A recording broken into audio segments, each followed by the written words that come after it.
Hello everyone. आज हम class 10th mathematics का चैप्टर नंबर 1 है वास्तविक संख्याएं, ये शुरू करने वाले हैं।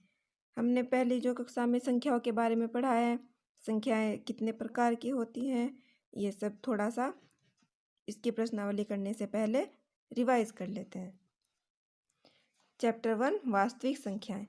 संख्याएं कितने प्रकार की होती हैं? संख्याएं 2 प्रकार की होती हैं, वास्तविक संख्याएं और काल्पनिक संख्याएं। वास्तविक संख्याएं जितनी भी संख्याएं हैं 1 2 3 4 5, कितनी भी गिनती करते चले जाएं, ये सब क्या है? वास्तविक संख्याएं कहलाती हैं। और दूसरी हैं काल्पनिक संख्याएं। काल्पनिक संख्याओं के बारे में हम 10th क्लास में नहीं पढ़ेंगे। वास्तविक संख्याएं कितने प्रकार की होती हैं? वास्तविक संख्याएं 5 प्रकार की होती हैं, हमने पहले भी पढ़ा है। प्राकृतिक संख्याएं यानी कि नेचुरल नंबर, इसे n से प्रदर्शित करते हैं। परिमेय संख्याएं ने q से प्रदर्शित करते हैं। अपरिमेय संख्याएं q के ऊपर छोटा सा c लगाया, ये इससे प्रदर्शित होगा। पूर्ण संख्या होल नंबर यानी कि w, और पूर्णांक को हम z से प्रदर्शित करते हैं। प्राकृतिक संख्याएं किसे कहते हैं? प्राकृतिक संख्याएं क्या होती हैं?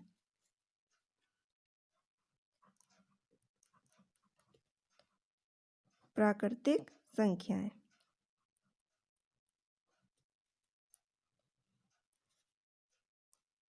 1 2 3 4 5, ये कितनी भी लिखते चले जाएं आगे तक, ये सब क्या कहलाती हैं? प्राकृतिक संख्याएं। इनकी संख्या अनंत होती है, कितनी भी आगे तक लिखते चले जाएं, सब क्या कहलाती हैं? प्राकृतिक संख्याएं। और परिमेय संख्याएं हम बाद में पढ़ेंगे। उससे पहले हम पूर्ण संख्या और पूर्णांकों के बारे में जान लेते हैं। पूर्ण संख्या कौन सी संख्या कहलाती हैं?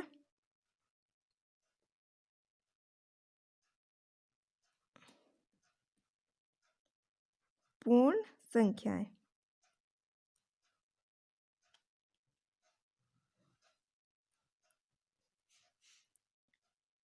पूर्ण संख्याओं को हम किससे प्रदर्शित करते हैं? w।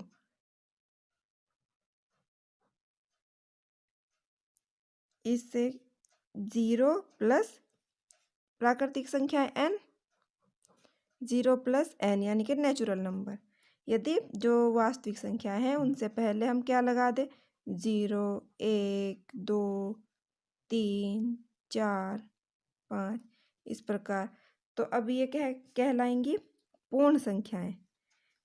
0 प्राकृतिक संख्या नहीं है, और अगर हमने प्राकृतिक संख्याओं से पहले 0 लगा दिया तो ये पूर्ण संख्याएं बन जाएंगी। अब आते हैं पूर्णांक पर। पूर्णांक को हम z से प्रदर्शित करते हैं। ये एक संख्या है 0, इससे इधर +1 +2 +3 +4, इधर -1 -2 -3 -4, ये सब क्या है? 0 से इधर +1 +2 +3, इधर माइनस के नंबर, ये कहलाते हैं पूर्णांक।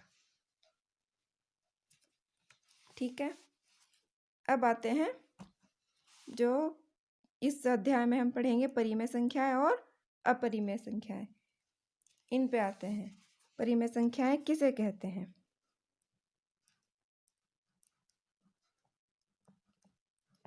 परिमेय संख्याएं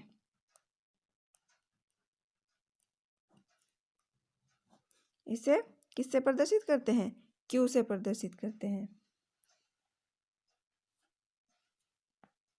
प्रत्येक वह संख्या जो p/q के रूप में जिसको लिख सकते हैं, वह क्या कहलाती है? परिमेय संख्या है। वह प्रत्येक संख्या इसे इस प्रकार लिखेंगे, वह प्रत्येक संख्या जो P बटे Q के रूप में लिखी जा सके।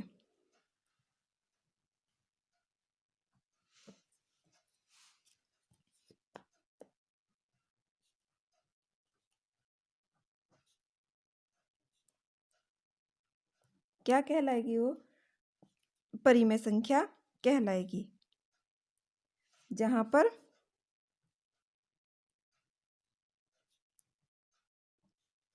ये जो Q है ये कभी भी 0 नहीं होगा, Q का मान 0 ना हो। यानी जो P बटा Q, P और Q होते हैं, P भी और Q भी क्या होते हैं? वह पूर्णांक होते हैं।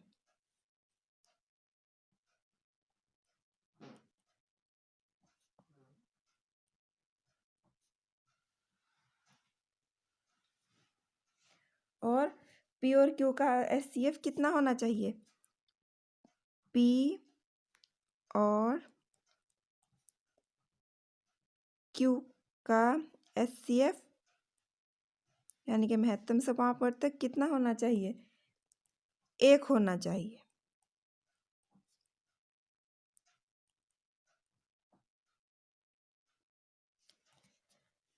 एक बार फिर से पढ़ लेते हैं। वह प्रत्येक संख्या जो P बटे Q के रूप में लिखी जा सके। कोई भी संख्या हो जिसको हम P बटे Q के रूप में लिखें, जहाँ पर Q का मान 0 ना हो, क्योंकि अगर बटे में 0 आ गया तो पूरी संख्या का मान क्या हो जाएगा? 0। P बटे Q यहाँ पर पूर्णांक होते हैं और P और Q का HCF 1 होना चाहिए। वह संख्या क्या कहलाती है? परिमेय संख्याएं कहलाती हैं। अब बात करते हैं 0। 0 क्या है? 0 एक परिमेय संख्या है।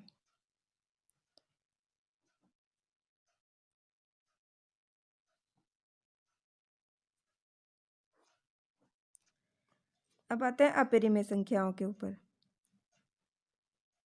अपरिमेय संख्याएं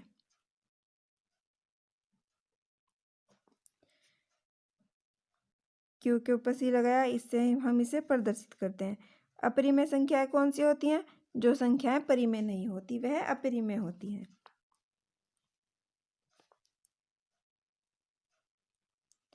जो संख्याएं परिमेय नहीं होती उन्हें क्या कहते हैं? अपरिमेय संख्याएं।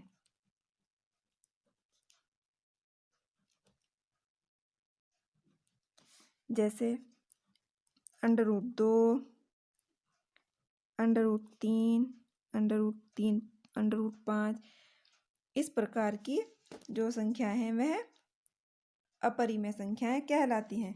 यानी अभाज्य संख्याओं का जो वर्गमूल है वह अपरिमेय होता है। यहाँ लिख देंगे अभाज्य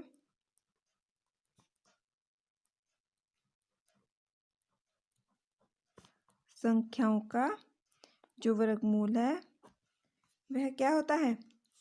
अपरिमेय।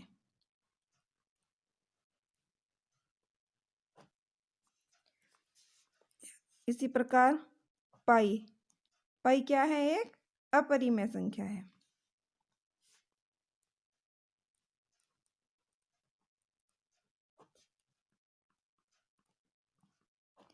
पाई का मान वैसे तो क्या होता है? 22/7, और 22/7 में P भी 0 नहीं है, 7 भी 0 नहीं है, लेकिन पाई का जो मान है वह निश्चित नहीं होता, इसलिए पाई क्या होगा? पाई एक अपरिमेय संख्या होगा। यह हो गई संख्या के बारे में हमने जान लिया। अब आते हैं हम यूक्लिड विभाजन प्रमेयिका पर। यूक्लिड विभाजन प्रमेयिका। यूक्लिड विभाजन प्रमेयिका क्या होती है? हम इसमें जो हमारी जो NCERT की बुक है उसमें जो इसकी परिभाषा दी हुई है वह इस प्रकार है। दो धनात्मक पूर्णांक A और B दिए रहने पर, यानी कि जब दो धनात्मक पूर्णांक दिए जाएंगे प्रश्न में A और B, हमने उन्हें मान लिया, ऐसी अद्वितीय पूर्ण संख्याएं Q व R विद्यमान है कि A बराबर बी क्यू प्लस आर। ये हमारा जो यूक्लिड विभाजन प्रमेय का है उसका सूत्र है। ए किसके बराबर है? बी क्यू प्लस आर, जहां पर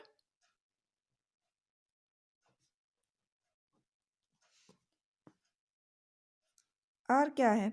आर का मान बी से छोटा होगा और 0 या 0 से बड़ा होगा। ये जो हमारा आर है इसका मान बी से तो छोटा होगा परंतु 0 या 0 से बड़ा होगा। क्यू का क्यू बराबर, क्यू हमारा भागफल, और आर को क्या कहेंगे? रिमाइंडर यानी शेषफल।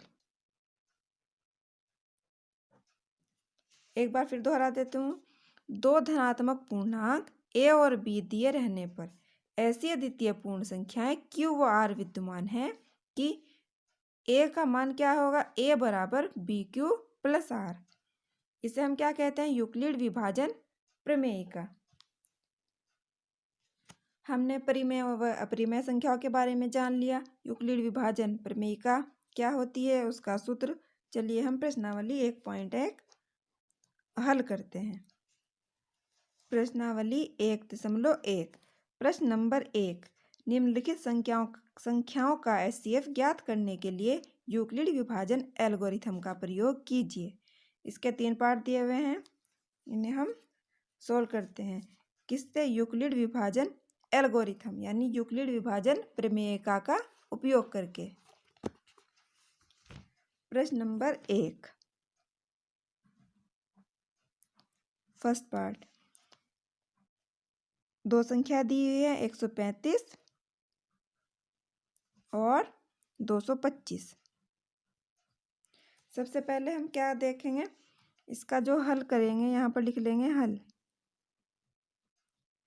इसमें बड़ी कौन सी संख्या है? 225 135 से बड़ी है।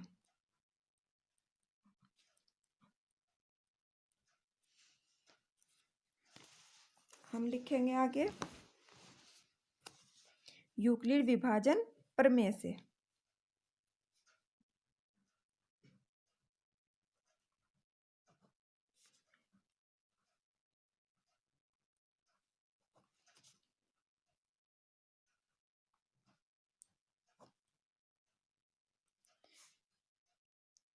यूक्लिड विभाजन प्रमेय क्या है? ए बराबर बी क्यू प्लस आर। ये हमारा क्या है? यूक्लिड विभाजन प्रमेय। अब हम जो 225 है इन दोनों का और 135 है इनका एचसीएफ ज्ञात करेंगे। एचसीएफ के लिए हम क्या करेंगे? 225 को जो बड़ी संख्या है उसे छोटी संख्या से भाग देंगे। एचसीएफ निकालना तो सबको आना चाहिए। 225 में 135 का पहाड़ा चलाएंगे तो एक बार चलेगा। 135 एकम 135, 0 2 में से 3 गया, 1 2 में से 1 गया, सॉरी 12 में से 3 गए 9। ये इधर से 1 लिया तो ये 3 बड़ा है, 12 में से 3 गए 9, क्या बचा? 90। इधर हमारा 1 आया, इसे हम छोड़ देंगे। अब ये जो 135 है इसे यहाँ पर उतार लेंगे। 135, 90 का पहाड़ा 135 में चलाएंगे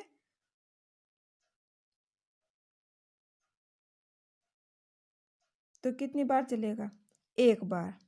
90 एकम 90, 5, 13 में से 9 गए 4। फिर हमारा कितना शेषफल बचा? 45। अब यहाँ पर क्या उतार लेंगे हम? 90। 45 का पहाड़ा तब हम 90 में चलाएंगे तो 2 बार चलेगा। 45 दूनी 90। अब आगे शेषफल क्या बचा? 0। ये प्रक्रिया हमें तब तक करनी है तब तक शेषफल हमारा 0 ना आ जाए। अब यहाँ पर हम लिखेंगे ए बराबर क्या था हमारा? B Q plus are.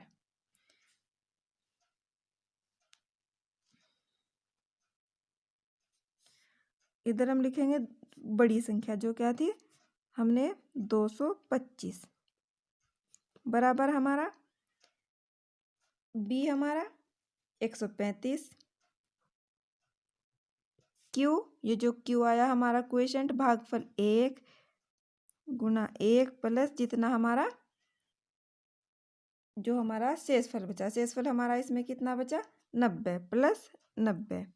फिर दूसरे उसमें बड़ी संख्या हमारी क्या हो गई 135, ए हमारा 135 बराबर यहाँ पर आ जाएगा 90। कितनी बार हमारा क्वेश्चन आया भागफल 1 गुना 1 शेषफल हमारा 45 लिख दिया। अब बड़ी संख्या हमारी क्या है ये हमारा हो गया चरण 1 और ये हमारा चरण 2। अब तीसरे चरण में हमारा ए का मान क्या हो गया 90।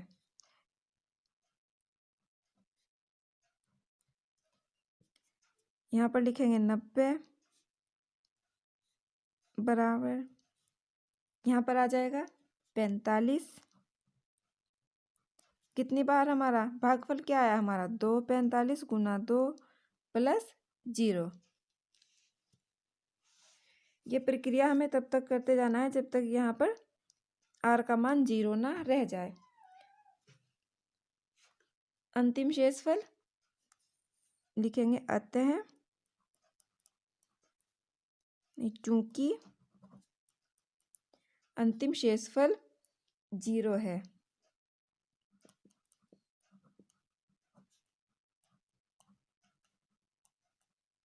अंतिम शेषफल क्या है 0 मिल गया हमें 0 है और वह भाजक क्या आया हमारा 45 वह अंतिम भाजक हमारा 45 आया।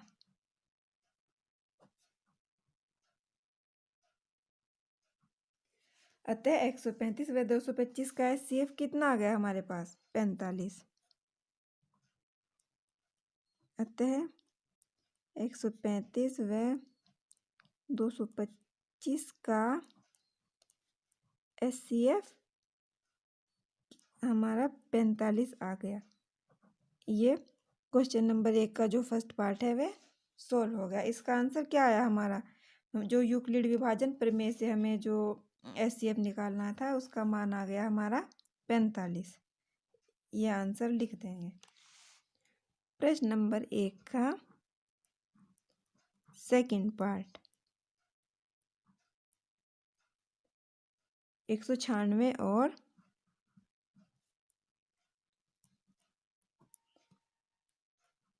38,220।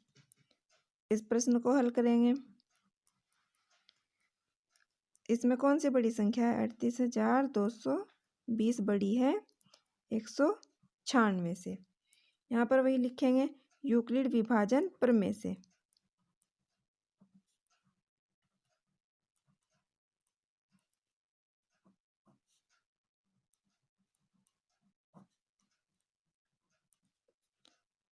ए बराबर बी क्यू प्लस आर।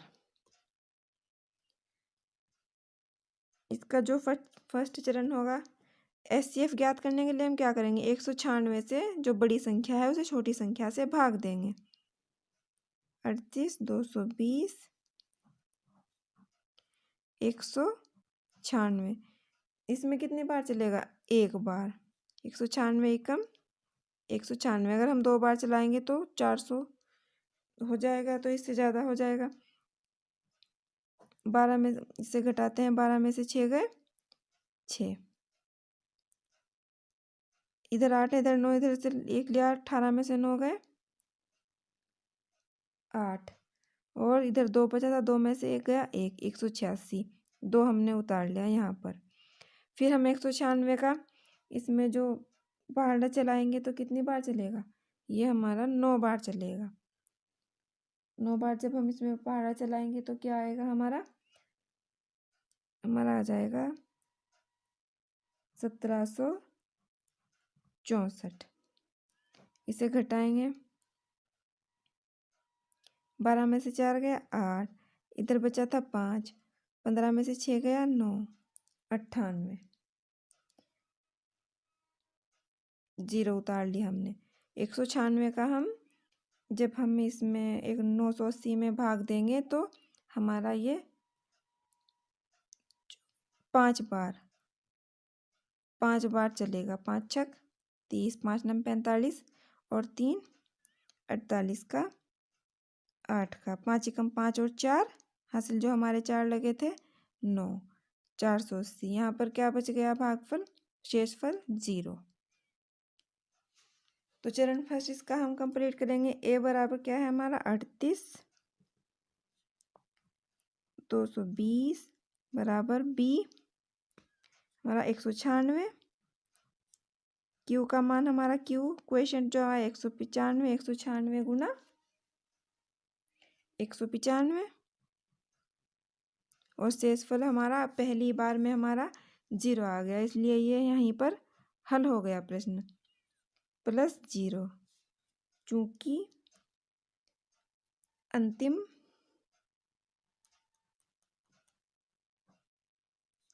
शेषफल कितना आया 0 और भाजक क्या आया, भाजक हमारा आ गया 196। अतः 196 यहाँ पर लिखेंगे जैसे प्रश्न के फर्स्ट पार्ट में लिखा था। अतः 196 और 220 का HCF कितना आया हमारा यूक्लिड विभाजन प्रमेय का से 196 है। प्रश्न नंबर 1 का सेकंड पार्ट जिसका HCF आया हमारा 196, ये सॉल्व हो गया। क्वेश्चन नंबर फर्स्ट का थर्ड पार्ट 867 और 255।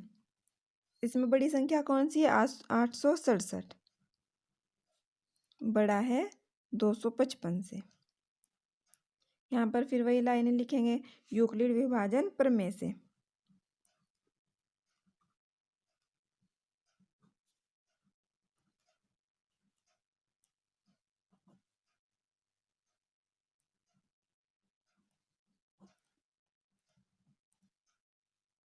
जो हमारा जो इसमें चरण फर्स्ट है वह क्या बनेगा,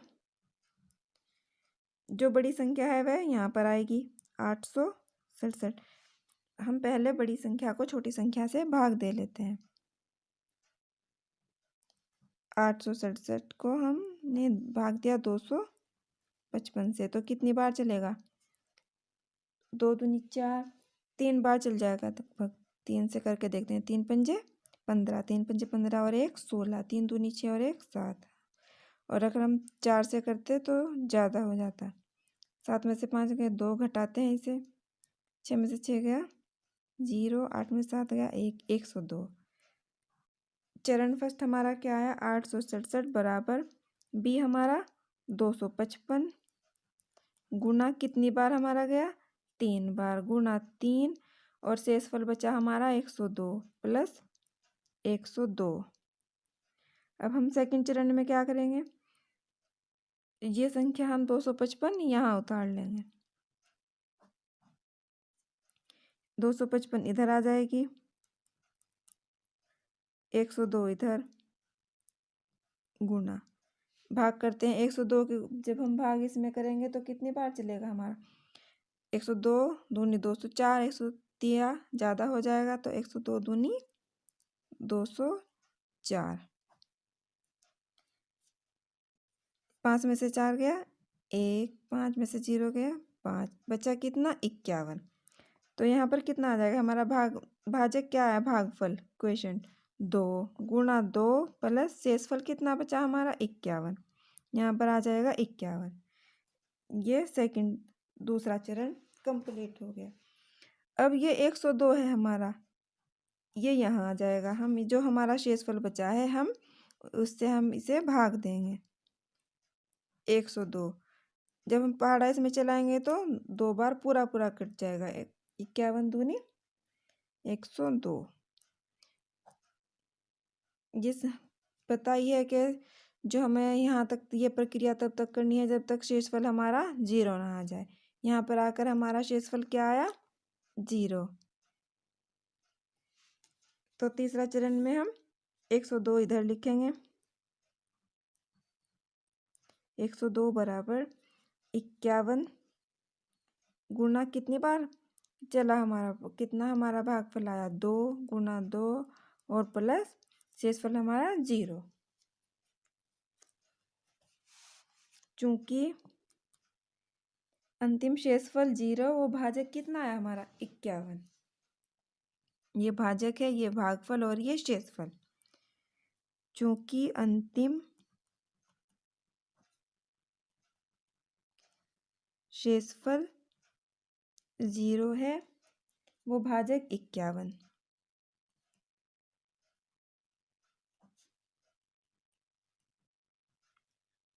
अतः एचसीएफ कितना आ गया इन दोनों संख्याओं का?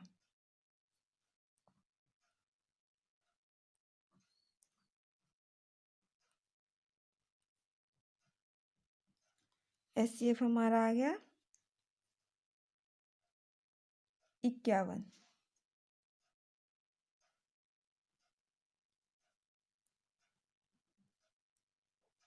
51 है।